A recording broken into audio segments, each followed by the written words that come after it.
Good morning Telangana. నేను సంగప్ప. ఈరోజు భారతదేశంతో పాటు మొత్తం ప్రపంచాలను చాలా దేశాలు కూడా యోగా దినోత్సవాన్ని జరుపుకుంటున్నారు. ఇంతకుముందే మనం ప్రధానమంత్రి నరేంద్ర మోడీ చండీగఢ్లో యోగా గొప్పతనం, యోగా యొక్క ప్రాశస్త్యాన్ని కూడా చెప్పారు. అది ఆరోగ్యం విషయంలో యోగా ఎలాంటి పాత్ర పోషిస్తుందో కూడా చెప్పారు. మొత్తం అందరూ కూడా యోగా చేసి అందరూ ఆరోగ్యంగా ఉండాలి. ఏ చిన్న చిన్న వ్యాధుల నుంచి మొదలుకుంటే డయాబెటీస్ దాకా లాంటి పెద్ద పెద్ద వ్యాధులను కూడా, దీర్ఘకాలిక వ్యాధులను కూడా పారదోలే అవకాశం ఉందని చెప్పారు. అది ఈరోజు మెయిన్ అన్ని పత్రికలు కూడా ఈరోజు యోగా దినోత్సవానికి సంబంధించినటువంటి వార్తలే ప్రధానంగా మెయిన్ బ్యానర్గా తీసుకున్నాయి. తర్వాత ఐక్యరాజ్య సమితి భవనం పైన కూడా యోగా డేకి సంబంధించినటువంటి పెద్ద ఫుల్ వాల్ పోస్టర్ వేశారు. ఆ పోస్టర్ సంబంధించినటువంటి ఫోటో కూడా అన్ని పత్రికలు ఫస్ట్ పేజీలో పబ్లిష్ చేశాయి. అది మెయిన్ బ్యానర్ ఈరోజు.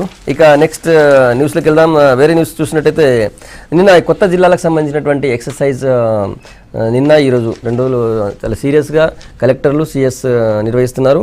నిన్న జరిగినటువంటి ఈ ఎక్సర్సైజ్లో మొత్తం దసరా నుంచి కొత్త జిల్లాలో పాలన చేయాల్సిందని చెప్పి సిఎస్ కలెక్టర్లకు ఆదేశించారు. సెక్రటరీలో జరిగినటువంటి ఈ సదస్సులో, ఈ రివ్యూలో మొత్తం అన్ని జిల్లాల కలెక్టర్లు, తర్వాత మిగతా అధికారులు, సీఎం అధికారులు పాల్గొన్నారు.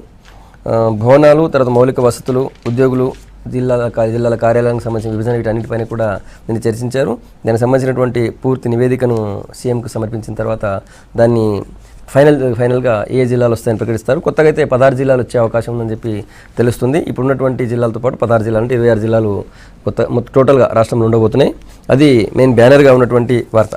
మరోవైపు జిల్లాలకు సంబంధించిన డిమాండ్ ఇంకా రాష్ట్రంలో చాలా చోట్ల కొనసాగుతుంది. నిన్న జనగామలో రాస్తారోకో జరిగింది, ధర్నా జరిగింది. దానికి సంబంధించినటువంటి వార్త కూడా తీసుకునే పత్రికలను కూడా మిగతా చాలా చోట్ల ఆందోళనలు, నిరసనలు ఇంకా ఉన్నాయి, డిమాండ్లు ఉన్నాయి, ర్యాలీలు జరిగాయి. ఆ తర్వాత ఇంకా వేరే వార్త చూసినట్టయితే నిన్న మంత్రి కేటీఆర్ హైదరాబాద్ జిహెచ్ఎంసీకి సంబంధించినటువంటి రివ్యూ చేశారు. మొత్తం హైదరాబాద్లో ఉన్నటువంటి రోడ్లు వేసిన వెంటనే ఎందుకు ధ్వంసం అవుతున్నాయి, దాన్ని చేయాలంటే ఏం చేయాలి, ప్రైవేట్ వాళ్ళకి ఇస్తే ఎట్లుంటుంది ఆలోచించాలన్న అంశంపైన ఆయన మాట్లాడారు. అదొకటి ఇంకో బ్యానర్గా ఉంది. ఇక జాతీయ వార్తల్లో విదేశీ ప్రత్యక్ష పెట్టుబడులకి కేంద్రం తలుపులు బార్లా తెరిచింది. రక్షణ, విమానయాన, ఆహార శుద్ధి రంగాల్లో 100% ఎఫ్డీఐలు ఆహ్వానిస్తుంది. తర్వాత పెద్ద ఎత్తున ఉద్యోగాలు వస్తాయి దీనివల్ల అని చెప్పి నిన్న మోడీ ట్వీట్ చేశారు. ఇది ప్రధానంగా ఉన్నటువంటి ఇంకో వార్త. ఈ అంశాల మీద మాట్లాడదాం. ముందుగా కొత్త జిల్లాలకు సంబంధించి చర్చిద్దాం. కొత్త జిల్లాలకు సంబంధించి ఆల్రెడీ కసరత్తు కొలికి వచ్చినట్టు తెలుస్తుంది. టోటల్ 26 డిస్ట్రిక్ట్స్ ఉండబోతున్నాయని తెలుస్తుంది. సో అంశం మీద మాట్లాడదాం. మనతో చర్చలో బీజేపీ నుంచి సుభాష్ చంద్రజీ, తర్వాత టీఆర్ఎస్ నుంచి దేవిప్రసాద్ గారు, తర్వాత అద్దంకి దయాకర్ గారు కాంగ్రెస్ నుంచి అధికార ప్రతినిధి. రైట్, అద్దంకి దయాకర్ గారు, కొత్త జిల్లాలకు సంబంధించినటువంటి కసరత్తు కొలికి వచ్చింది, ఎట్లా చూస్తారు? అంటే రాజకీయాలకు సంబంధం లేకుండా భౌగోళిక అంశాలను పరిగణన తీసుకొని పాలనకు సంబంధించి సులభంగా ఉండే విధంగా కొత్త జిల్లాలు కూర్పు ఉండాలని చెప్పి సీఎం చెప్పారు. 2 రోజులుగా కసరత్తు జరుగుతుంది. అందరికీ యోగా డే శుభాకాంక్షలు. అయితే కొత్త జిల్లాలు 26 ఉండడాన్ని స్వాగతించాల్సిందే. అంటే ఎంత ఎక్కువ జిల్లాలు, అది 10 lakhs జిల్లాకి ఎంత అనేది, మండలానికి 20,000 అనేది ప్రామాణికంగా ఉన్నదనేది అనుకోవాల్సిన అవసరం ఉంటుంది. అయితే జిల్లాల విభజన తర్వాత కొన్ని జిల్లాల సంయోగమా అనే దాని దగ్గర కొంత కాంట్రడిక్టరీ ఉన్నప్పటికీ కూడా ఇప్పుడు వాళ్ళు వర్క్ షాప్లో ఏమి ఇన్పుట్స్ ఇచ్చిండ్రో రేపు పబ్లిక్ డొమైన్లో పెట్టగలిగితే దానికి సంబంధించిన వివరాలను కూడా మనం చర్చించుకునే ఒక అవకాశం ఉంటుంది. అయితే ప్రధానంగా కొన్ని జిల్లాల విషయంలో పూర్తిగా జిల్లా అస్తిత్వాలను కోల్పోయి మిగతా జిల్లాలతో మమేకమయ్యే పరిస్థితిని తీసుకొచ్చినట్టుగా చూస్తున్నాం. అయితే ముఖ్యంగా ఇప్పుడు నల్గొండ ఉందనుకోండి, యాదాద్రి, సూర్యాపేట, తర్వాత నల్గొండ, ఈ జిల్లాల్లో నియోజకవర్గాలు 3 జిల్లాలకు అది విస్తరించి ఉన్న పరిస్థితి కొంచెం ప్రజాప్రతినిధికి కానీ అక్కడ ఎవరైతే రిప్రజెంట్ చేస్తున్నారో వాళ్ళకి ఇబ్బంది అవుతుంది. ఇప్పుడు ఎగ్జాంపుల్ చెప్తే మోత్కూరు యాదాద్రికి వస్తే నాకు తుంగతుర్తికి, శాలిగౌరారం నల్గొండకు వస్తే 4 మండలాలు సూర్యాపేటకు ఉన్నాయి. RDO Bhuvanagiri, DSP Bhuvanagiri, DSP Suryapet, RDO Suryapet, CI Nakrekal, CI Thungathurthi. అంటే ఇంత జటిలంగా కాకుండా ఇప్పుడు నియోజకవర్గాల పునర్విభజన కూడా జరిగితే దానితో పాటు మండలాలని కనుక మనం ఎంటిటీతో ఒక గ్రూపు అది శాస్త్రీయంగా తర్వాత ప్రజా సౌకర్యం కొరకు, పరిపాలన సౌలభ్యం కొరకు చేసే ప్రయత్నం చేస్తే బాగుంటుందని నేను అనుకుంటున్నాను. అయితే ఎంత మేరకు ఇది జిల్లాల యొక్క 26 జిల్లాల యొక్క ఏంటిది ఆథెంటికేషన్ మళ్ళీ సెంట్రల్ రిలేటెడ్, ఇది అడ్మినిస్ట్రేటివ్ పర్పస్లో ఇప్పుడు 422 జిల్లాలతో పాటు ఈ పెరిగే 16 జిల్లాలు ఇప్పుడు ఆంధ్రప్రదేశ్ కూడా పెంచుకునే అవకాశం ఉంటుంది. మనం 26 అని చెప్పి ఇక్కడ రాష్ట్ర ప్రభుత్వం ప్రపోజల్స్ కనుక పంపిస్తే అవే పెట్టే అవకాశం ఉందా? వాళ్ళ ఆలోచన విధానం ఒక తీరుగా ఉంటుంది. ఇప్పుడు మనం 26 అనేది ఇంకా రాష్ట్ర ప్రభుత్వం ప్రకటించలేదు. 24 అట్లా చర్చ వస్తుంది. అదే 25 తెలంగాణ ఇవన్నీ వస్తున్నాయి. అయితే ఇవన్నీ కూడా ప్రపోజల్స్, కానీ మొదట్లో వచ్చిన ప్రపోజల్స్కు ఇప్పుడు మారుతున్న ప్రపోజల్స్ కొంత గుణాత్మకంగా ఒక మంచి క్వాలిటీ పెరుగుతున్నట్టుగా మనం గమనిస్తున్నాం. అంటే మీడియా వచ్చిన వార్తలతోనే నేనేమంటున్నా అంటే, మీరు ఇప్పుడు ఏదైతే రేపు కార్యశాలలో వస్తున్న వాటిని పబ్లిక్ డొమైన్లో పెట్టబోతున్నారు, ప్రభుత్వం ప్రతిపాదన ఇవ్వబోతుండ్రో వాటిని ప్రతి పార్టీలకు కూడా అఖిలపక్షం కనుక ఏర్పాటు చేసి ముఖ్యమంత్రి స్థాయిలో ఫ్లోర్ లీడర్లతో కనుక డిస్కస్ చేసుకోగలిగితే ఇంకా కొంచెం యూజ్ఫుల్గా ఉంటుంది. ఇప్పుడు ఎగ్జాంపుల్ నేను 2-3 అంశాలు చూసినాం. మనం ఏంది, వనపర్తికి నాగర్ కర్నూలుకు 30 కిలోమీటర్ల పరిధి ఉన్నది. అంటే ఒక జిల్లా కేంద్రానికి ఇంకో జిల్లా కేంద్రానికి ఎంత దూరం ఉండాలనే దగ్గర మరి వనపర్తి ఫైనలా కాదా అనేది తెలియదు. ఇప్పుడు మంచిర్యాలకు ఆదిలాబాద్కు మనకు సమస్య లేదు. సిద్దిపేట అస్తిత్వం వరంగల్ను నల్గొండను కోసుకుంటూ ఉండాల్సిన అవసరం ఉందా? మెదక్ చాలా పెద్ద జిల్లా. అంటే మనం మెదక్ అనుకుంటున్నాం, సిద్దిపేట, సంగారెడ్డి అనుకుంటున్నప్పుడు విస్తరించిన రంగారెడ్డి జిల్లాలో పశ్చిమ రంగారెడ్డి, తూర్పు రంగారెడ్డి సంబంధించి చేర్యాల సిద్దిపేటకి 15-20 కిలోమీటర్లు ఉంటుంది. వరంగల్కి వెళ్తే వాళ్ళు 140 కిలోమీటర్లు. చేర్యాల ఇప్పుడు జనగామ కిందనే, జనగామ జిల్లా కావాలంటే హైవే మీద దిగ్బంధం చేసిన పరిస్థితి. నేను ఏమంటున్నా అంటే, ప్రతిది విడిపోయేటప్పుడు అంటే మీన్స్ మనం ఇది రీషఫుల్ చేసేటప్పుడు అందరికీ మేలు జరుగుతుంది అయితే అనుకోలేము. ఎందుకంటే కంపల్సరీ కొందరు ఆశలు కొన్ని తీరులో ఉంటాయి. కాబట్టి మండలాలు కూడా దీనికి కాన్ఫ్లిక్ట్ అయ్యే అవకాశం ఉంది. ఇప్పుడు నా దగ్గర మోత్కూరులో అడ్డగూడూరు కావాలి, తర్వాత మోత్కూరు కావాలని, నాకు ఆర్వపల్లి అస్తిత్వాన్ని కోల్పోయి నాగారం చేయాలనేది మంత్రి గారి వాచ. ఇటువైపు జాజిరెడ్డి కూడా అసలు మండల కేంద్రాన్ని ఎత్తేయాలని, ఇట్లా కొంత కాంట్రడిక్షన్స్ రాకుండా ప్రజల్ని సమన్వయం చేసే ప్రయత్నం. సుభాష్ మీరు ఎట్లా చూస్తారు కొత్త జిల్లాల కోర్పు? ముందుగా యోగా డే సందర్భంన ప్రజలందరికీ కూడా శుభాభినందనలు. ఈరోజు ప్రపంచవ్యాప్తంగా యోగా డే జరుగుతుంది. ప్రపంచంలో ఉండేటటువంటి చాలా దేశాలు భారతదేశం ఆధ్యాత్మికంగా పెరగడమే కాకుండా ఒక మంచి కానుక ప్రపంచానికి ఇచ్చిందని చెప్పేసి అనేక దేశాలు తెలిపాయి. ముఖ్యంగా ఏదైతే కొత్త జిల్లాలో, కొత్త మండలాలు, కొత్త ఆర్డీఓ డివిజన్స్ అనేటువంటి ఏదైతే ఈరోజు మనకు తెలంగాణ రాష్ట్రం ఏర్పడ్డ తర్వాత వచ్చిందో, ఒకటే రాష్ట్ర ప్రభుత్వానికి ముఖ్యమంత్రి కేసీఆర్ గారికి విన్నవించేది ఏంటంటే, ఇవన్నీ కూడా శాస్త్రీయంగా జరిగేటటువంటి అవకాశం ఉండాలి. ఎక్కడ కూడా కేవలము రాజకీయ స్వార్థంతో కొత్త మండలాలు ఏర్పాటు చేయడం కానీ, కొత్త ఆర్డీఓ డివిజన్స్ ఏర్పాటు చేయడం కానీ, కొత్త జిల్లాలు ఏర్పాటు చేయడం కానీ జరగకూడదని చెప్పేసి కోరుతా ఉన్నాను. ఎందుకంటే ఇంతకుముందు 24 జిల్లాలు అన్నారు, మళ్ళీ 25 జిల్లా అన్నారు. ఈ రోజేమో మిగతా 26 అనేటువంటి విషయం. ప్రభుత్వం ఏంటంటే బ్యాక్గ్రౌండ్ ఉండి అధికారులతో చెప్పించేటటువంటి ప్రయత్నం. అదేవిధంగా ముందేమో 40 కొత్త మండలాలు అన్నారు, ఇప్పుడేమో 55 మండలాలు అంటున్నారు. మరి ఏదేవిధంగా ఇంతకుముందు పాత 42 ఓల్డ్ ఆర్డీఓ డివిజన్స్ ఉన్నాయి, 18 కొత్త డివిజన్స్ ఏర్పాటు చేస్తామన్నారు. వాస్తవానికి ఇప్పుడు మనము 2016 ఎండింగ్లో ఉన్నాం. మనం ఇప్పుడు 2011 పాపులేషన్ ప్రకారంగా జరుగుతుంది. ఇప్పుడు ప్రస్తుతం ఉండేటటువంటి పాపులేషన్ వాళ్ళు ఆధారితంగా తీసుకోవడం లేదు. రిఫార్మ్స్ కావాలి. రిఫార్మ్స్ అయినప్పుడు కొంత ఏదైతే ఆలోచన ఏదైతే ఉందో ఒక రకంగా ఉండేటువంటి అవసరం ఉంది. ఇప్పుడు మొత్తం తెలంగాణ జిల్లాలో ఉండేటటువంటి ప్రతి డిస్టిక్ హెడ్ క్వార్టర్స్లో పాపులేషన్ అమితంగా పెరిగింది. దాదాపు 2011 నుంచి 2016 ఎండింగ్లో ఏదైతే ఉన్నదో, మనం దాదాపు 5 సంవత్సరాల కాల పరిమితిలో అక్కడ ఒకవేళ ఒక 50,000 జనాభా ఉంటే ఇప్పుడు 1,00,000 దాటిపోయింది. కాబట్టి మెయిన్ టౌన్స్ ఇవే కాకుండా కొన్ని కొత్త మున్సిపాలిటీస్ కూడా ఏర్పడ్డాయి. ఈ కొత్త మున్సిపాలిటీలో కూడా చాలా రకాలుగా కొత్త కాలనీస్, మైగ్రేషన్ ఫ్రమ్ డిస్ట్రిక్ట్స్, ఎందుకంటే ఏదైతే వాళ్ళకు వలసలు వచ్చేటటువంటి పరిస్థితి నిర్మాణమైంది. ఎందుకంటే అక్కడ మనకు జీవనోపాధి దొరుకుతుందని చెప్పేసి జిల్లాల నుండి, గ్రామీణ ప్రాంతాల నుండి నగర ప్రాంతాలకు, పట్టణ ప్రాంతాలకు గ్రామ ప్రజలందరూ కూడా రావడం వల్ల ఈరోజు మున్సిపాలిటీలు విస్తీర్ణంగా చాలా పెరిగిపోయినాయి మొత్తం కంప్లీట్. అదేవిధంగా Hyderabad municipal corporation, greater Hyderabad చూసుకుంటే అసలు పాపులేషన్కి అసలు వ్యత్యాసం చాలా ఉంది. అటువంటిప్పుడు వీరు చేసేటటువంటి ఏదైతే ఈ మండలానికి ఇంత పాపులేషన్ ఉండాలి, జిల్లాకి ఇంత పాపులేషన్ ఉండాలి, ఆర్డీఓ డివిజన్కి ఇంత పాపులేషన్ ఉండాలి అన్నటువంటి ఏదైతే ఆలోచన ఉందో, దీంట్లో అనేక రకాల వ్యత్యాసం వస్తుంది. వ్యత్యాసం వచ్చి ఏమవుతుందంటే ఇప్పుడు ఎవరిని నియమించాలి, అడ్మినిస్ట్రేషన్ ఏ విధంగా జరుగుతుంది అదే కదా ఇప్పుడు నిన్న ఈ రోజు జరిగే కసరత్తు అంతా అదే కదా జరుగుతుంది. కానీ పాపులేషన్ బేస్ అయితే 2011 కదా పాపులేషన్ బేస్ తీసుకునేది. కాబట్టి ఇది ప్రభుత్వంతో ఒక్కటే ఏంటంటే కోరుకునేది ఏంటంటే తప్పకుండా దీన్ని అంటే రాజకీయంగా ఆలోచన చేయకుండా నేనేదో రాబోయేటటువంటి రోజుల్లో 2019లో కూడా నేనే ఉండాలి, నేనే అధికారంలో ఉండాలి అన్నటువంటి ఒకవేళ మైండ్ సెట్ లో అది ఉంటే మాత్రం దయచేసి అది పక్క పెట్టాలి. దాన్ని హేతుబద్ధంగా శాస్త్రీయ పద్ధతిగా మన తెలంగాణ రాష్ట్రం ఏదైతుందో భారతదేశానికి ఆదర్శవంతంగా ఉండే విధంగా ప్రయత్నం. ఈ నూతన జిల్లాలు ఏర్పాటు కావాలనేటువంటి డిమాండ్ చాలా కాలంగా అన్ని తెలంగాణ ప్రాంతంలో అనేక జిల్లాలు కావాలనేటువంటి డిమాండ్ ప్రజల నుంచి చాలా కాలంగా ఉంది. అంటే ఎప్పుడో చేసినటువంటి జిల్లాలు ఒక శాస్త్రీయమైనటువంటి పద్ధతులు లేవు. ఒక్కొక్క జిల్లా హెడ్ క్వార్టర్కు ఒక గ్రామీణ ప్రాంతం నుంచి రావాలంటే 170-180 కిలోమీటర్ల పైన కూడా విస్తీర్ణం ఉన్నటువంటి విషయాలు ఉన్నాయి. ఇప్పుడు ఉదాహరణకు అనేక జిల్లాలు తీసుకోవచ్చు, మనం ఆదిలాబాద్ అయినా మెదకైనా ఏదైనా.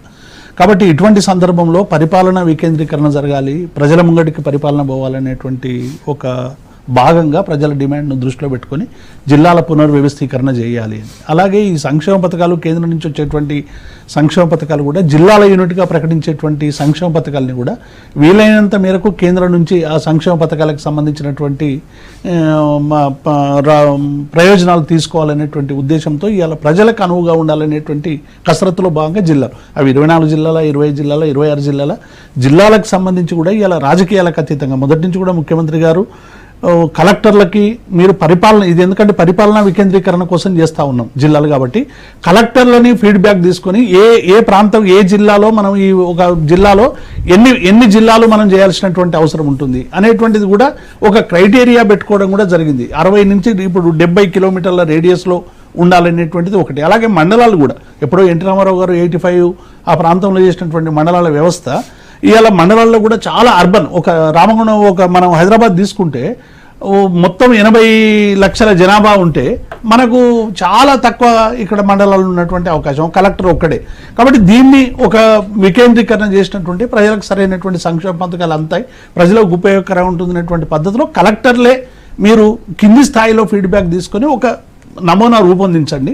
ఆ నమూనా రూపొందించిన తర్వాత ఎన్ని జిల్లాలు చేద్దాం ఏ మండలాలు చేద్దామన్న తర్వాత మళ్ళీ జూన్ 30న ఎమ్మెల్యేలతోని ఎమ్మెల్సీలతో కూడా చర్చించి 10-11 అఖిలపక్ష సమావేశంలో చర్చించి నోటిఫికేషన్ ఇచ్చి క్లెయిమ్స్ అండ్ ఆబ్జెక్షన్స్ తీసిన తర్వాతనే ఇవి అంతా ఒక పెద్ద కసరత్. ఇది వెంటనే ఇలా వచ్చినంత మాత్రాన 25-26 జిల్లాల మాకు కావాలనేటువంటి డిమాండ్ కూడా కొన్ని జిల్లాల్లో ప్రబలంగా ఎక్కడ కూడా ఏ ప్రాంతంలో కూడా ఉండేటువంటి డిమాండ్లను కూడా పరిగణలోకి తీసుకోవాల్సినటువంటి అవసరం ఉంటుంది. కాబట్టి డెఫినెట్గా ఇది రాజకీయాలకు అతీతంగా పరిపాలన వికేంద్రీకరణ కోసం తీసుకుంటున్నటువంటి చర్య. ఇంతకుముందే దయానంద్ మన మిత్రుడు దయాకర్ చెప్పినట్టు ఒక మండలం ఒక కాన్స్టిట్యున్సీ అలా 2-3 పరిధులుగా విస్తరించేటువంటి అవకాశం ఉన్నది. మండలాలు ఒక మండలం ఇప్పుడు రామగుండం ఉంది, మొత్తం రామగుండం అర్బన్ మేయర్ ఒకడే ఎమ్మెల్యే ఒకడే మండలం ఒకటి అంటే దాదాపు అన్ని లక్షలకి ఒకే మండలం అనేటువంటిది కూడా ఇలా అక్కడ మండలాలు వికేంద్రీకరణ జరగాలని కూడా ప్రజలు కోరుకుంటా ఉన్నారు. కాబట్టి అటువంటి దగ్గర అర్బన్ మండలాల్స్ అన్ని కూడా విభజించేటువంటి కార్యక్రమం చేసి నిజంగానే ఎక్కడైనా క్లెయిమ్స్ అండ్ ఆబ్జెక్షన్స్ ఉంటే తప్పకుండా అవి పరిగణలోకి తీసుకొని ప్రజలకి అవసరమైనటువంటి పరిపాలన జరగాలంటే తప్ప మండలాల వ్యవస్థ జరిపిన ఎన్టీ రామారావు గారు సుదీర్ఘకాలం ఉన్నాడా? ఇప్పుడు వీటి వల్ల ఉండరు. మండలాలు చేసినంత జిల్లాలు చేసినంత మాత్రం ఉండరు. ప్రజలకు అందించేటువంటి సంక్షేమ పథకాలు ప్రజలకు ఇచ్చినటువంటి మాటల్ని అమలు చేసి ప్రజల కోసం పనిచేస్తే తప్ప దీర్ఘకాలికంగా ఎవరు ఉండరు. కేవలం ఒకటి చేసినంత మాత్రం హైటెక్ బిల్డింగ్ అంటే చంద్రబాబు లేడు, మండలాల వ్యవస్థ చేసిన ఎన్టీ రామారావును 3 నెలలు వెనుపోటు పడిచి బయటకు పంపించారు. అవి జరిగేటువంటి సంఘటనలు చాలా ఉన్నాయి. నేను ఏమంటున్నా అంటే వీటికి రాజకీయాలకు అంటే ఇంతకుముందు మిత్రులు చెప్పినట్టు ఈ జిల్లాలు చేస్తే జీవితకాలం ఉంటారు అనేటువంటిది ఆ కోణంలో ఇవి చేయడం లేదు. ఇది కేవలం ప్రజలకి పరిపాలన వికేంద్రీకరణ కోసం ప్రజల అవసరాల కోసం చేస్తున్నటువంటి జిల్లా. రైట్ దయాకర్ గారు, సరే జిల్లాలకు సంబంధించిన ఇష్యూ ఓకే. ఇంకోటి నిన్న మున్సిపల్ అడ్మినిస్ట్రేషన్ మంత్రి కేటీఆర్ గారు నిన్న హైదరాబాద్పై రివ్యూ చేశారు. హైదరాబాద్లో రోడ్లు వేసిన వెంటనే చిన్న వర్షానికి ఆయన కొట్టుకుపోయే పరిస్థితి చూస్తున్నాం, ఎందుకు ఇట్లా ధ్వంసం అవుతున్నాయి, ప్రైవేట్ వాళ్ళకి ఇస్తే బాగుంటుంది అన్నటువంటి అభిప్రాయం వ్యక్తం చేశారు ఆయన. దాని మరమ్మత్తు దాన్ని వేసేయడం మొత్తం వాళ్ళకి ఇస్తే బాగుంటుందన్నారు. ఎందుకంటే నిన్న కేంద్రంలో విదేశీ పెట్టుబడులకి 100% కేంద్రం ఒప్పుకున్న తర్వాత ఇటు ఇక్కడ అట్లాంటి ప్రపోజల్ వచ్చింది, అట్లా చర్చ జరుగుతుంది. ముందు హైదరాబాద్ గురించి మాట్లాడదాం. హైదరాబాద్ రోడ్లు బాగుండాలంటే ప్రైవేట్ వాళ్ళకి ఇస్తే బాగుంటుంది అనేది మంత్రి గారి ఆలోచన. మీరేమంటారు? ఇప్పుడు స్టార్ హాస్పిటల్ రోడ్డు ఉన్నది మనకు, రోడ్ నెంబర్ అది ఎంత 10 అనుకుంటా, బంజారాల్స్ రోడ్ నెంబర్ 10. అది టెస్ట్ గా చేసిన పరిస్థితి. అది ఆస్ట్రేలియన్ టెక్నాలజీ, న్యూజిలాండ్ ఉంది. వైట్ టాప్ రోడ్స్ అది కూడా ఇదేంటి మన ఆ టైర్లు ఏమంటాం మనం,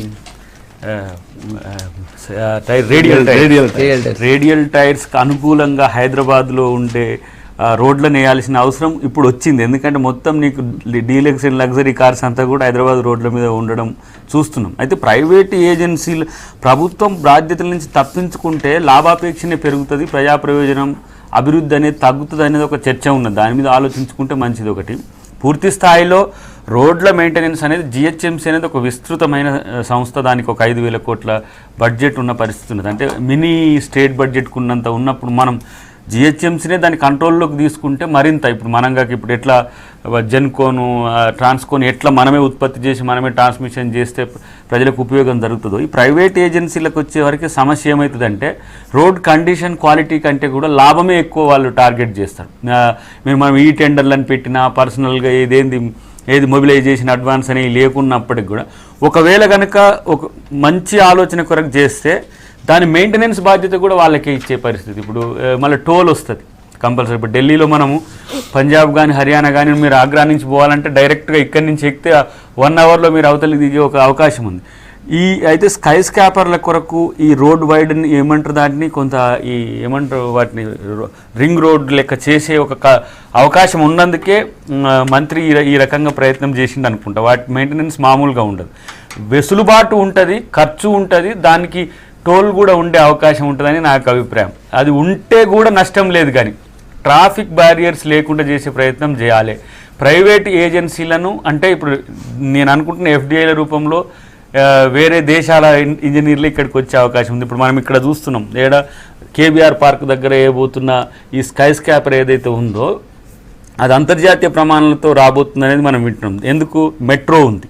మెట్రోను ఓవర్లాప్ చేసే టెక్నాలజీ మన దగ్గర కంటే కూడా సింగపూర్, మలేషియా, లేదు అని అంటే న్యూజిలాండ్ లాంటి ఒక టెక్నికల్గా అడ్వాన్స్గా ఉన్న కంపెనీలే చేసే అవకాశం ఉంటుంది. కాబట్టి ప్రైవేట్ ఏజెన్సీలకు ఇస్తే బాగుంటుందనే ఆలోచన ఉంది. ప్రజలపై భారం తగ్గించే ప్రయత్నం చేస్తూ ఏ ప్రయత్నం చేసి దాన్ని ప్రభుత్వం మెయింటైన్ చేయగలిగితే చాలా బాగుంటుందని నా యొక్క అభిప్రాయం. ఇంకా అన్నిటికంటే ముఖ్యంగా ఇంటర్నల్ రోడ్స్ విషయంలో చాలా మనం మెయిన్ రోడ్లు బాగా హైదరాబాద్లో ఎంజాయ్ చేస్తున్నాం, కానీ ఇంటర్నల్ రోడ్స్ విషయంలో సగటు పొల్యూషన్ యొక్క అంటే సౌండ్ పొల్యూషన్, తర్వాత ఎన్విరాన్మెంటల్ పొల్యూషన్ ఈ రోడ్ల వల్లనే వస్తుందనేది ఒక చర్చ జరుగుతుంది. ట్రాఫిక్ జామ్ లో వల్ల రోడ్లలో గుంతలు పడి బైక్ మీద పోయే వాళ్ళందరికీ బ్యాక్ పెయిన్, హైదరాబాద్ లో ఉండే వాళ్ళందరికీ బ్యాక్ పెయిన్.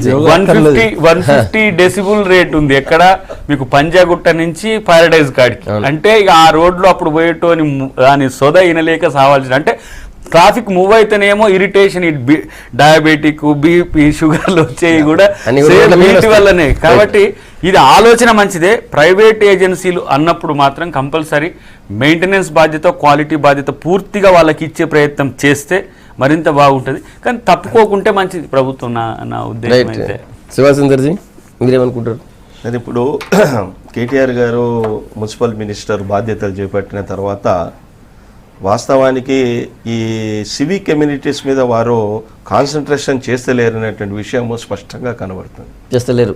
ఎట్లా అంటే ఇప్పుడు దాదాపుగా 1 సంవత్సరం క్రితము ముఖ్యమంత్రి గారు బస్తీ బాట అన్నటువంటి కార్యక్రమం తీసుకోరు. ఆ రోజుల్లో వీళ్ళు నడిచేటప్పుడు నేను రోడ్ మీద పోతుంటే నా కార్ కరెక్ట్ పోతలేదు, నేను ఉయ్యాల జంపాలలాగా పోతున్నా. రాబోయేటటువంటి 1 సంవత్సరం లోపల హైదరాబాద్ లోపల సింగపూరు, మలేషియా, బ్యాంకాక్ లాంటి రోడ్లు మీరు చూస్తారు, పోతుంటే రన్వే మీద పోతున్నట్టు కనబడుతుంది అనే విషయం చెప్పారు. బస్తీ బాట అయిపోయి 1 సంవత్సరం అయిపోయింది. ఈ రోజు వరకు ఏమీ దాంట్లో మార్పు రాలే. కేటీఆర్ గారు మున్సిపల్ మినిస్టర్గా తీసుకున్న తర్వాత 100 days అనేటువంటి ప్రోగ్రామ్ని డిక్లేర్ చేశారు. ఈ 100 days లోపల క్లియర్గా వాళ్ళు చెప్పారు ఏంటంటే 1000 కోట్లు మేము రోడ్లు డెవలప్మెంట్ గురించి కేటాయిస్తున్నాము.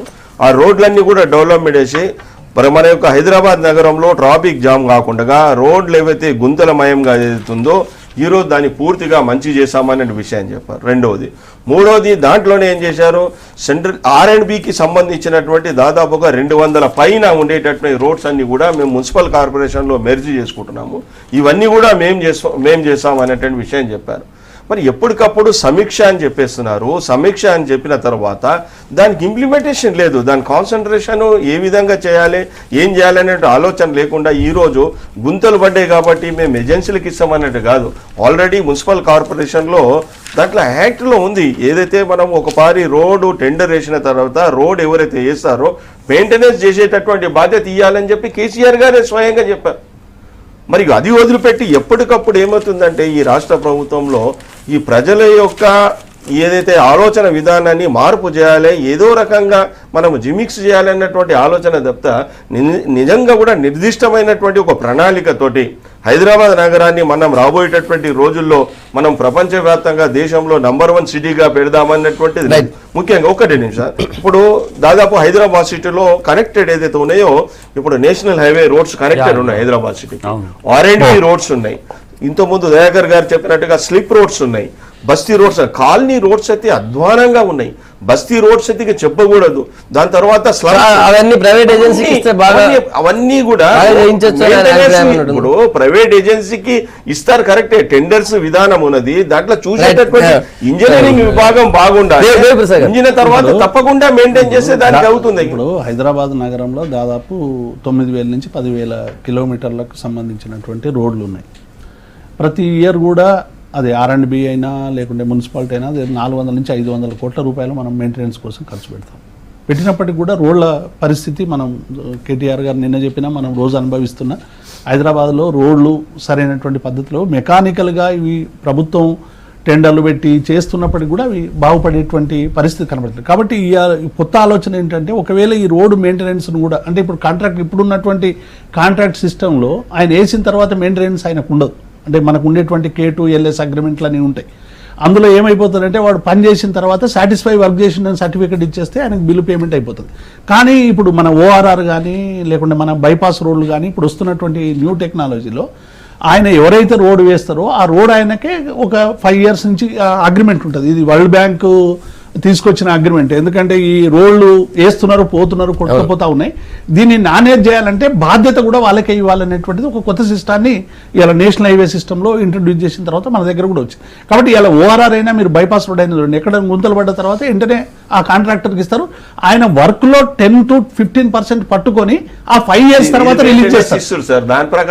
ఇక్కడ మీరు ఉండండి, మీరు K2LS అగ్రిమెంట్లు అట్లా ఉండదు. 2.55% పట్టుకుంటారు, 6 నెలల తర్వాత ఇచ్చేస్తారు. 6 నెలల తర్వాత రోడ్డు ఖరాబ్ అయిపోతే ఈయనకి సంబంధం ఉండదు. 6 months లోపల మాత్రమే ఆయన బాధ్యత ఉంటుంది. కాబట్టి వీటి గురించి కొంత మార్పులు తేవాలి, మౌలికమైనటువంటి మార్పులు తీసుకొచ్చి ఇన్ని కోట్లు ఖర్చు పెడుతున్నా కూడా రోడ్లు బాగైతే లేవు. కాబట్టి దీన్ని ఒక సిస్టమేటిక్గా బాగు చేయాలనేటువంటిదో నిన్న కేటీఆర్ గారు రివ్యూ చేసి అవసరమైతే 50 kilometers మనం ఒక్కొక్క 50 kilometers రోడ్ని మనం విభజిద్దాం. 50 kilometer రోడ్కి ఒకటి కోడ్ ఇచ్చేసి ఆ 50 kilometers రోడ్లో ఎవరైతే కాంట్రాక్ట్ చేస్తారో వాళ్ళు ఒకవేళ నాణ్యత చెడిపోతే వాళ్ళకే ఆ బాధ్యతలు అప్పచెప్పాలనేటువంటి ఒక నూతన ప్రయోగాన్ని ఇలా హైదరాబాద్ లో చేయడానికి ప్రయత్నం జరుగుతుంది. అంటే నిన్న జరిగినటువంటి రివ్యూలో చెప్తాను. కాబట్టి ఇప్పుడు అది అట్లా 50 kilometers టోల్ ట్యాక్స్ పెట్టే ప్రతిపాదన ఉండదు. అయితే ఎక్కడ కూడా మీరు ఇన్ని మెట్రోపాలిటన్ నగరాలు చూడండి, within the city toll tax ఉండవు, బయట ఉంటాయి. ఢిల్లీలో 2 దగ్గర కాదు. మనం దీన్ని కొంచెం నేను మళ్ళీ మీరు మాట్లాడదు చెప్తా. మీరు దీన్ని ఇప్పుడు మళ్ళీ మీరు చెప్పాలి.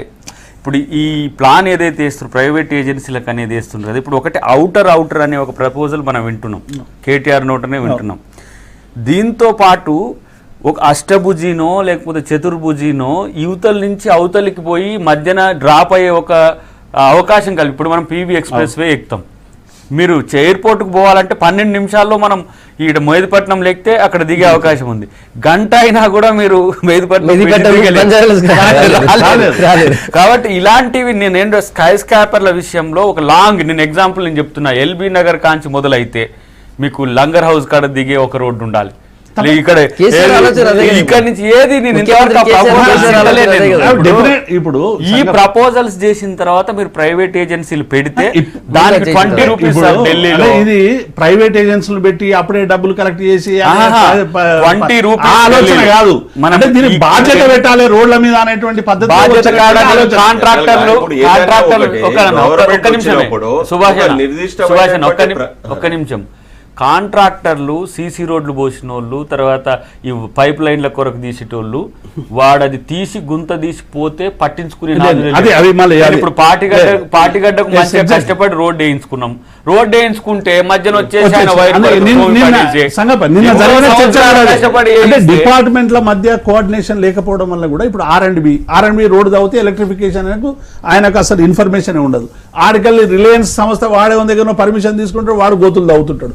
ఇట్లా మొత్తంగా అసలు హైదరాబాద్ నగరంలో కానీ జనరల్ గా బయట కూడా ఒక కోఆర్డినేషన్ ల్యాక్ అనేటువంటిది డిపార్ట్మెంట్, అది సెంట్రల్ గవర్నమెంట్, స్టేట్ గవర్నమెంట్ కావచ్చు, కంపెనీస్ కావచ్చు, కోఆర్డినేషన్ కమిటీ ఉంది. మస్తున్నాయి. ఇప్పుడు 50 ఏళ్ళేం చేస్తూనే ఉన్నారు. ఏం కోఆర్డినేషన్ కమిటీలు ఉన్నాయి, ఏం చేసినా మనకు స్వానుభవం కదా.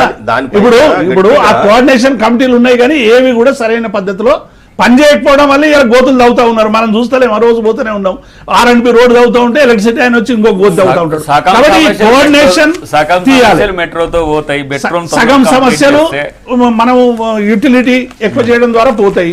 మిగతాయి కూడా కోఆర్డినేషన్ పెంచుకొని హైదరాబాద్ నగరంలో రోడ్లన్నీ కూడా బాగు చేయాలనేటువంటి ఒక లక్ష్యంతో ముందుకు పోతున్నాం తప్ప ఇది ప్రైవేటు ఏజెన్సీలకు ఇచ్చేసి ప్రభుత్వం చేతులు దులుపుకునేటువంటి పద్ధతి కానే కాదు. 100 రోజుల క్రితం ఫిబ్రవరిలో డిక్లేర్ చేశారు సార్ లక్ష్యం. అప్పుడు కూడా లక్ష్యమే కదా, నడుస్తూనే ఉన్నాయండి పనులు. హైదరాబాద్ నగరంలో పనులు నడుస్తలేవని కాదు, వేసిన రోడ్లు సరిగ్గా పనిచేయలేవని కేటీఆర్ గారు ప్రకటించినటువంటి లక్ష్యమే కదా.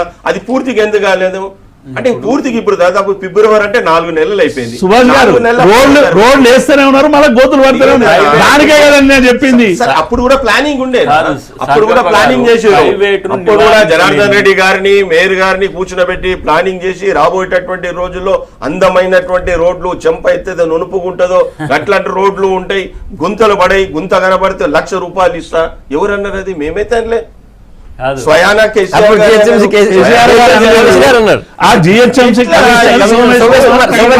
ఈ పరిస్థితి నుండి మారాలి. అంగీకరిద్దాం, ప్రైవేటు నివారించే స్థితిలో లేదు, దేశమే లేదు. ఇక మళ్ళీ దాంట్లో ఏదో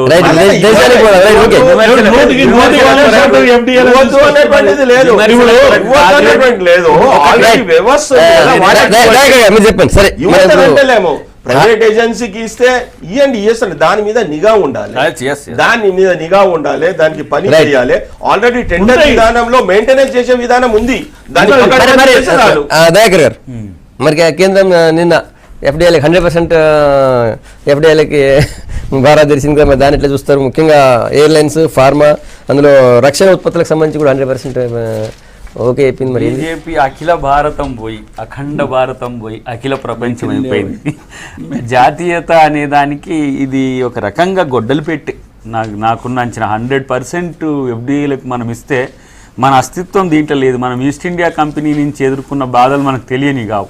ఇప్పుడు కొత్తగా వస్తున్న ఈ పరిణామాలు అమెరికా సెంట్రిక్గా జరుగుతున్న రాజకీయాలు. కేవలం మనం ఎఫ్డిఐలను ఏదో మోడీ తీసుకొచ్చిండు, ఫారిన్ డైరెక్ట్ ఇన్వెస్ట్మెంట్స్ వచ్చి ఇండియా మొత్తం ప్రక్షాళన చేస్తే అనుకోవడం కాకుండా, చైనా అమెరికాకు మధ్యన వస్తున్న కోల్డ్ వార్ ఏదైతే ఉందో, ఇప్పుడు రెండవ అతిపెద్ద ప్రపంచంగా చైనా మారబోతున్న క్రమంలో మొన్న మనం ఇరాన్తో తీసుకున్న ఒప్పందాల యొక్క ఫలితాలు కూడా దీంట్లో ఇంక్లూడ్ అయి ఉన్నాయి. ఎందుకు అనంటే తను ఆధిపత్యం సౌత్ ఏషియా మీద తీసుకోవాలనే ఉద్దేశంతోనే ఇండియాను కబ్జా చేస్తున్న అమెరికా, వరల్డ్ బ్యాంక్ కనుసన్నల్లో ఈరోజు మోడీ ఉన్నాడని చెప్పక తప్పదు. నిజంగా అంటే రక్షణ రంగంలో వాళ్ళు మనకు 100% ఎఫ్డిఐలను ఇస్తారు. F-16 ఇచ్చి రఫేల్ మనకి ఇచ్చేదానికి ఏంది? అమెరికా తయారు చేసుకుంటున్న అత్యాధునికమైన యుద్ధ విమానాలు మనకెందుకు ఇయ్యరు? ఇప్పుడు రీటైల్ రంగంలో గుండె సూదిని అమ్ముకోవడానికి వస్తున్న ఇలా 10 ప్రపంచ ప్రసిద్ధి పొందిన కార్పొరేట్ సంస్థలు ఎందుకు మన రోడ్ల గురించి నేనే తీసుకొని నేను బాధ్యతగా చేస్తా అని మనకి ఈరోజు అన్నారు? లేకపోతే పేదరిక 35 కోట్ల మంది పేదల యొక్క కంటి తుడుపు కొరకు వాళ్ళు చేసే చర్యలు కాదు.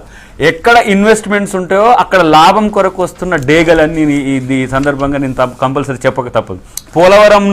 పోలవరం యొక్క అంటే పోలవరం కానీ ఇప్పుడు మనం ప్రాణహిత చేవెళ్ళని మార్చడానికి ఇప్పుడు జరిగింది కాళేశ్వరం కానీ, ఈ క్యారిడార్ను మొత్తంగా కూడా ఈ ఏదైతే దండకారణ్యం ప్రాంతాన్ని మొత్తంగా ఉన్న వనరుల దోపిడికి ఒక కుట్ర జరుగుతుందని ఈ సందర్భంగా చెప్పాల్సిన అవసరం అయితే ఉంటది. పెద్ద ఇప్పుడు మీకు దాంట్లో ఉన్న చాలా పెద్ద ఇప్పుడు ఎఫ్డిఐలు అనేది చిన్న సబ్జెక్ట్ కాదు సంగప్ప గారు. మీరు 10 నిమిషాల ముందు తీసుకుంది కాబట్టి నేను దాన్ని జస్టిఫై చేస్తా అని నేను అనుకోలేను. ఇది బహుళార్థక బహుళ జాతి గతంలో కాంగ్రెస్ పార్టీని విస్తృతంగా విదేశీ కానీ మహిళలు FDI ఫస్ట్ చేస్తున్న మీరే కదా ప్రయత్నాన్ని ఆహ్వానించింది. ఎంత UPI కదా ఇన్వైట్ చేసింది, సార్, FDI లేదు. 23% ఇవాళ 100%. ఎక్కడ రక్షణ రంగంలో, ఫార్మాలో ఇప్పటికీ కూడా నీ డయాబెటిక్ దాన్ని డిసైడ్ చేసేది WHO కాదు. అక్కడ ఉన్న ఫార్మా కంపెనీలు 200 ఉంటే డయాబెటిక్ అంటే వాడు 140 చేసి మందులు అమ్ముకునే ఒక సంస్కృతి ఉన్న సంస్థలు ఇప్పుడు మన మీదకి డేగల్లా వాళ్తున్నాయి అనేది ఇక్కడ అసలు చర్చ. దేవర్ సార్. ఇప్పుడు దయాకర్ గారు చెప్పినట్టు ఇది చాలా అంటే ఒక రకమైనటువంటి వ్యాస్ట్ సబ్జెక్ట్ అయినప్పటికీ కూడా ఇలా విదేశీ పెట్టుబడులు అనేటువంటివి ఇలా కొత్తగా వచ్చినటువంటివి కావాలి. అందరికీ తెలుసు నూతన ఆర్థిక విధానాల ఫలితంగా 91 తర్వాత అన్నిటి కూడా బార్లా తెరిచి రకరకాల సమస్యలు, కానీ కొన్ని రంగాల్లో రిస్ట్రిక్షన్ చేశారు. ఇలా రక్షణ రంగం కానీ అలాగే మిగతా ఫార్మా రంగం కానీ ఆహార భద్రతల విషయంలో 100% రావడం వల్ల దేశ వ్యవస్థకు ముప్పు. ఇవాళ ఎవరు చెప్తలేరు, స్వదేశీ జాగరణ మంచోళ్ళు ఇలా ఒక ప్రకటన చేసిండ్రు. రిటైల్ రక్షణ ఔషధ రంగాల్లో విదేశీ పెట్టుబడులకు తలుపులు బార్లా తెరవడం ఈ దేశ ప్రజలను మోసం చేయడమే అనేటువంటిది ఇవాళ మనం చెప్పుడు కాదు, బీజేపీకి అనుబంధంగా స్వదేశీ జాగరణ మంచిగా చెప్తున్నది. ఇక మనం చెప్పాల్సింది ఇక అంతకంటే ఎక్కువ ఉంటుంది తప్ప తక్కువ ఉండదు. ఇవాళ డెఫినెట్ గా 49% పెట్టుబడులకు అనుమతి ఇచ్చి మిగతాది కూడా పర్మిషన్తో 100% అనేటువంటిది ఇలా రక్షణ రంగంలో పెడితే మొత్తం అమెరికా గుత్తాధిపత్యం రేపు జరగబోతుంది. వాడు ఇచ్చిన తుపాకులే మనం వాడాలి. ఎవరి మీద యుద్ధం చేయబోతామో వాళ్ళ తుపాకులతోనే మనం యుద్ధం చేయాల్సినటువంటి స్థితి వస్తుంది, బలహీనమైపోతాం. కాబట్టి రక్షణ రంగంలో, ఫార్మా రంగంలో, ముఖ్యంగా ఆహార ఉత్పత్తులకు సంబంధించి ఇవాళ రేపు రైతులకు మనం ఎన్ని చేస్తున్నాము, రైతుల ఆత్మహత్యలు వద్దంటున్నాం, రైతే వెన్నెముక అంటున్నాం, దేశం మొత్తం కూడా 170% వాటి మీద ఆధారపడుతున్నాం. మొత్తం రైతులకు సంబంధించి రేపు చైనా నుంచి ఇంకొక దగ్గర నుంచి ఉత్పత్తిని మనం ఇక్కడ తీసుకొచ్చి 100% తీసుకుంటే నువ్వు మొత్తం రైతులందరూ కూడా ఇలా అన్ని మళ్ళా సముద్రంలో వారవసుకునేటువంటి పరిస్థితి ఎదురవుతుంది. కాబట్టి ఈ 49% ఏదైతుందో ఇవి ఏవి కూడా రక్షణ రంగంలో వీటి రంగంలో పెట్టొద్దు అనేటువంటిది ఇలా జనం కోరుకుంటా ఉన్నారు. అనేక పార్టీలు కూడా చెప్తా ఉన్నాయి. కాబట్టి ఇవాళ కాంగ్రెస్ పార్టీ చేసింది మేము చేస్తున్నామని కాదు, కాంగ్రెస్ పార్టీ కొన్ని తప్పులు చేసింది కాబట్టి బీజేపీ పార్టీ అధికారంలోకి వచ్చింది. ఇప్పటికైనా స్వదేశీ గురించి ఎక్కువగా మాట్లాడేటోళ్ళు, మేక్ ఇన్ ఇండియా అని మాట్లాడేటోళ్ళు ఇప్పుడు మేక్ ఇన్ ఫారెన్ అనేటువంటి పద్ధతిలో మొత్తం కూడా విదేశాల మీదనే ఆధారపడదామనేటువంటి పద్ధతిలో మేక్ ఇన్ ఇండియా అనే భాగమే అంటున్నారు ఆయన. ఎందుకంటే ప్రపంచ తయారీ కేంద్రంగా భారత్ మారబోతుంది. మొత్తం ఇప్పుడు మనం సజ్జలను వాటిని గతంలో ఎందుకు వ్యతిరేకించడం, ఏవైనా ఇక్కడ ఉత్పత్తులకు సంబంధించి ఈ ప్రాంతానికి అవసరమైనటువంటి ఉత్పత్తులు కూడా చేసినప్పుడు మాత్రమే వాటిని ఆహ్వానిస్తారు. కానీ ఇక్కడ నువ్వు మేక్ ఇన్ ఇండియా అనే పేరు మీద నిజంగానే ప్రపంచం పెద్దగా ఆరోగ్య కేంద్రం ఇక్కడ జరగవచ్చు, కానీ అవి ఎవరికి ఉపయోగపడతాయి? ఈ ప్రాంతానికి సంబంధించినటువంటి ప్రజలకి నష్టం తెచ్చేటువంటి రక్షణ రంగంలో కూడా మీరు పెడితే రేపు మొత్తం అగ్రరాజ్యాలకు మనం భారతదేశం బానిస అయ్యేటువంటి అవకాశం ఉంటుంది. ఇలా దేశాలని ఇలా బీజేపీ దేశభక్తి ఇవన్నీ కూడా ఎన్ని విదేశాల్లో ఇలా అనేక కువైట్లో అన్ని ప్రసంగాలు చేసి చెప్తానే ఉన్నాడు. ఆ చెప్పినటువంటి వాటికి ఇక్కడ ఆచరణకి ఉండేటువంటి ఈ కాన్ఫ్లిక్ట్ ని ఇలా క్లారిటీ ఇవ్వాల్సినటువంటి అవసరం ఉంది. గత 2 సంవత్సరాలు ఎన్డీఏ ప్రభుత్వం, మోదీ గారి ప్రభుత్వం వచ్చిన తర్వాత మొత్తం దేశంలో బ్రహ్మాండమైనటువంటి రిఫార్మ్స్ జరుగుతుంటాయి. ఈ రిఫార్మ్స్ వల్ల ఏమవుతుంది, అనేక రకాలుగా రిఫార్మ్స్ జరుగుతున్నాయి. ఎందుకంటే ఇంతకుముందు పెద్దలు చెప్పినట్టుగా ఈ 2-3 నిమిషాల ఆ రిఫార్మ్స్ ఏంటివి అనేటువంటిది క్లియర్గా చెప్పలేం, కానీ రిఫార్మ్స్ జరుగుతున్నాయి. ఆ రిఫార్మ్స్ వల్ల ఈరోజు ప్రపంచం మొత్తం కూడా భారతదేశం ఒక ఆర్థిక శక్తిగా ఎదుగుతుంది. ఈరోజు భారతదేశం యొక్క జీడిపి ఏదైతుందో ఎక్కడి నుండో 70.9కి పోయి చైనా కంటే మనము అధిగమించేసినాం. దాదాపు భారతదేశం ఇప్పుడు ఏదైతే ఉందో పూర్తిగా మారుతుంది. మొత్తం ముందుగా ప్రణాళిక ప్రకారంగా ముందు పోతుంది. మన ప్రపంచాన్ని ఆకర్షించడమే కాకుండా నల్లధనాన్ని కూడా మొత్తం కూడా దాన్ని కాపాడేటటువంటి దాన్ని పూర్తి తొలగించడానికి ప్రయత్నం జరుగుతుంది. ఆర్థిక అభివృద్ధి సాధిస్తుంది, సుపరిపాలన అందిస్తుంది, అవినీతిని అదేవిధంగా ఏదైతే make in India, digital India, skill India అనేటువంటి కార్యక్రమం ఏదైతే ఉందో ఇది FDIs వచ్చిన తర్వాత కేవలం మొత్తము డబ్బులు ఇక్కడ వస్తున్నాయి, కానీ ఇక్కడ ఏదైతే ప్రొడక్షన్ ఏదైతే ఉందో దీంట్లో కొన్ని నియమాలు ఉన్నాయి. దీంట్లో భారతదేశంలో ఉండేటటువంటి స్టార్టప్ ఇండియా ఈ దీనిలో తయారైనటువంటి విషయాలు ఏవైతే ఉన్నాయో దీని ద్వారా బయటికి వచ్చేటటువంటి కంపెనీస్ అన్ని కూడా ఇక్కడనే వాళ్ళ యొక్క ఏదైతే మెటీరియల్ ఏదైతే ఉందో ఇక్కడనే తీసుకోవాలనేటువంటి ఆలోచన ఉంది. బయట దేశం కాదు, వాళ్ళు వస్తారు డబ్బులు ఇక్కడ పెడతారు కానీ బయటి దేశంకి వెళ్ళి మీ దగ్గర ఏదైతే ప్రొడక్షన్ అయినటువంటి తీసుకురావడం కాదు. మీరు ఇక్కడ రావాలి, మీరు ఇక్కడ సంస్థ పెట్టాలి. కానీ కొనేటటువంటి ఏదైతే మెటీరియల్ ఏదైతే ఉందో మా భారతదేశంలో ఏదైతే మేక్ ఇన్ ఇండియా తర్వాత ద్వారా డిజిటల్ ఇండియా ద్వారా స్కిల్ ఇండియా ద్వారా స్టార్ట్అప్ కంపెనీస్ ఏవైతున్నాయో స్టాండప్ కమ్యూనిటీలు వాటి ద్వారా కొనాలన్నటువంటిది లోకల్ గా చేయాలన్నటువంటి ఆలోచన. ఈ విషయం ఏదైతే ఉందో ఇప్పుడు నిన్న ఫిక్కీ వాళ్ళు చెప్తున్నారు, నిజంగా కూడా ఇది భారతదేశానికి ఏదైతుందో భారతీయ జనతా పార్టీకి అనుబంధ సంఘమైన స్వదేశీ జాగరణ మంచ్ స్వదేశీ జాగరణ మంచ్ ఏదైతుందో మురళీ మనోహర్ జోషి గారు కూడా చెప్పినటువంటి కన్వీనర్ ఏదైతే ఉందో స్వదేశీ జాగరణ మంచు కొన్ని విషయాలలో చెప్తున్నారు. తప్పకుండా రాబోయేటటువంటి కొన్ని విషయాలలో చెప్తున్నారు. ఇది రాబోయేటటువంటి రోజుల్లో దాన్ని దూరం చేసేటట్టు ఉంది. ఈ ఆర్థిక స్వాతంత్రాన్ని మనం విదేశీ శక్తుల చేతిలో పెట్టడమే. ఈస్ట్ ఇండియా కంపెనీ విషయంలో కూడా 280 సంవత్సరాల క్రితం జరిగింది ఇదే. వ్యాపారం వర్తకం కొరకు వచ్చిన బ్రిటిషోడు ఈ దేశం యొక్క రాజకీయ సామాజిక స్థితిగతుల్ని నిర్దేశించి స్వాతంత్రాన్ని సౌభ్రాతృత్వాన్ని కోల్పోతే మళ్ళీ 150 సంవత్సరాలు కొట్లాడి తెచ్చుకున్న స్వాతంత్ర భారతం ఇది. దీనికి మళ్ళీ బీజేపీ వచ్చి ఈరోజు నేను అందుకని అఖండ భారత్ అనే పేరు వాడిన. ఈ రోజు ఆఫ్ఘనిస్తాన్ అఖండ ప్రపంచం అంటారు. ఇప్పుడు అఖండ ప్రపంచం ఇప్పుడు భారతదేశంలో ఒక ప్రచండ శక్తిగా ఆర్థిక శక్తి దాంట్లో ఏమైనటువంటి లేదు. ఈస్ట్ ఇండియా కంటే వేరే ఇప్పుడు వేరే. మన అఖండ భారత్ లో ఆఫ్ఘనిస్తాన్ ను మీరు సాధించగలుగుతారా? మన సింధులోయ నాగరికతకు మూలమైన పాకిస్తాన్ వినండి, నేను చెప్తున్నా. అమెరికా చైనాను కొట్టడానికి రక్షణ రంగంలో ఇండియాను వాడుకోవడానికి పూర్తి స్థాయి వెసులుబాటు. ఇప్పుడు రేపు V6 చూస్తున్నాం సార్, కాస్త రేపు CNN వచ్చి కబ్జా చేస్తుంటే మీరు చూసుకుంటూ క్వాలిటీ పేరు మీద ప్రపంచాన్ని మొత్తం మారుస్తా అన్నాడు. నిన్న మొన్న మోడీ గారు అమెరికాకు సంబంధించినటువంటి అమెరికాలో ప్రసంగం చేసి అమెరికాను చాలా పొగిడిండు. నిన్న ఒక బీజేపీ ఎమ్మెల్యేనే మాట్లాడుతూ మనమోహన్ ఏం చేసిండు అనేది చెప్పిండు. అంటే ఈ అగ్రరాజ్యాలు చేస్తున్నటువంటి